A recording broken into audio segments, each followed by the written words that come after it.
आता यामध्ये वेगळीच थेरी आहे बघा. काय म्हटलं या प्रॉब्लेम मध्ये? पार्टिकल मूव्स अराउंड अ circular path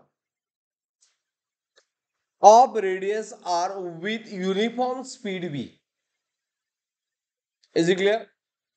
After moving half circle, average acceleration विचारलंय. बघा लक्ष द्या. म्हणजे दिलंय काय? Particle is moving along A circular path. बरोबर आहे? Thus, let's say I am going to say it start from A in clockwise direction.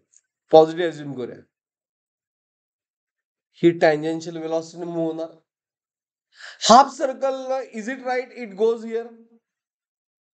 Half circle नंतर आपण म्हणतो की तू पॉइंट बी पॉइंट पोझिशन म्हणूया त्याची सर्क्युलर पाथवर.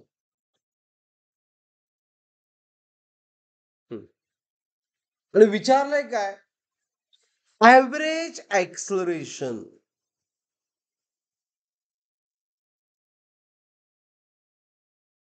मग तुम्ही म्हणणार ऍक्सलरेशन कुठलं असतंय सर्क्युलर मोशन? एक टँजेन्शियल, ओके, आणि दुसरं असतं एसी रेडियल. ह्याचा ऍव्हरेज घ्यायचं काय? तर नाही. ह्या प्रॉब्लेम मध्ये तुम्ही ऑप्शन बघितला इन टर्म ऑफ व्ही आहे बघा. 80 इन टर्म ऑफ व्ही मिळत नाही. प्लस क्लिअरली मेन्शन केलेलं नाही आहे की हे ऍक्सलरेशन कुठलं आहे. ओके, मग व्ही आर म्हणजे सेंट्रिपेटल तर विचारलेलं नाही. सेंट्रिपेटल असतं तर वेगळा पार्ट. इथं फक्त विचारलंय ऍव्हरेज ऍक्सलरेशन. मग आपण basic definition of acceleration use करूया. ऍक्सलरेशन म्हणजे काय? Change in velocity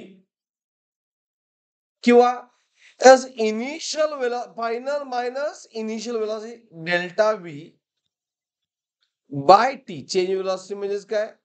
final velocity at B minus initial velocity at A divide by what? Time. बरोबर? Is it right?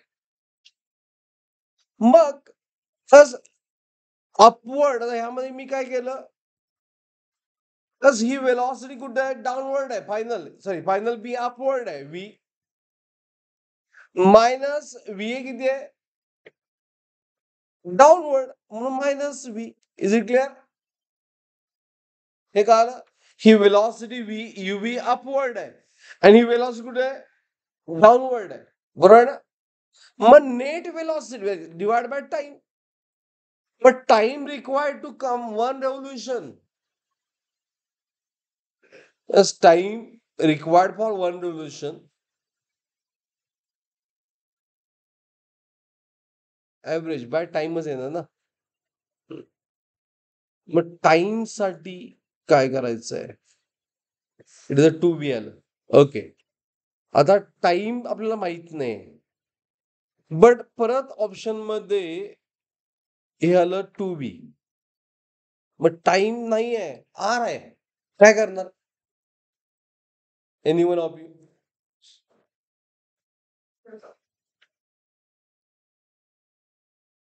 वेलॉसिटीचा अजून एक फॉर्म्युला काय? 2πr by circumferential distance upon time. बरोबर ना? मग टाइम किती? Time for one revolution. Okay, but आपल्यामध्ये revolution किती आहे? रेव्होल्युशन मध्ये आपण आता दुसरा एक फॉर्म्युला यूज करूया. ठीक आहे, हे झालं वन रेव्होल्युशन. आपला हा प्रॉब्लेम वन रेव्होल्युशन नाही आहे. हा प्रॉब्लेम काय? हाफ रेव्होल्युशनचा आहे. Is right? हा प्रॉब्लेम आहे हाफ रेव्होल्युशनचा. ओके, मग हाफ रेव्होल्युशनला वेलॉसिटी किती? Distance upon time. Half revolution distance किती असणार आहे? 2πr नाही, पाय आर बाय टी. मग टी किती आलं? Pi r upon what? V. Understood? काय कसं केलं कळालं? मग आता पुट करूया. It is 2v upon pi r upon v. That v get multiply ना, त्यामुळे काय झालं, numerator multiply 2v square divide by 2v square divided by pi. Nothing but which option? C option. Got it? कसं solve केलं कळालं?